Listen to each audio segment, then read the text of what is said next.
Hello বন্ধুরা, আমি আজকে আপনাদের মাছের পোস্ত সর্ষে করে দেখাবো। তার জন্য আমি কিছু সিলভার কাপ মাছ নিয়েছি। এতে আমি নুন, হলুদ আর লেবু মাখিয়ে রেখেছি। এরপর কড়াইয়ে তেল দিয়ে আমি মাছগুলোকে এক এক করে ছেড়ে দিয়েছি। দিয়ে ভালো করে ভাজতে ভাজতে আমি একটা মশলা তৈরি করে নিয়েছি। গোটা সর্ষে, গোটা জিরে, গোটা ধনে, শুকনো লঙ্কা আর 2 কোয়া রসুন, টমেটো কুচি রেখেছি, আলাদা পোস্ত বেটে রেখেছি। এরপর আমি কড়াইতে তেল দিয়ে কালো জিরে ফোড়ন দিয়ে পেঁয়াজ কুচি দিয়েছি। পেঁয়াজগুলো ভাজা হতে আদা বাটা দিয়েছি।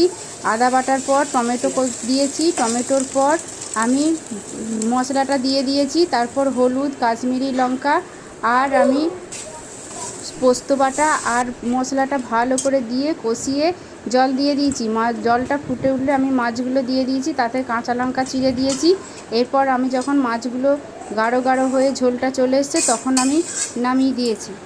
দারুণ হয়েছে বন্ধুরা। আরও ভিডিও দেখতে লাইক সাবস্ক্রাইব করবেন।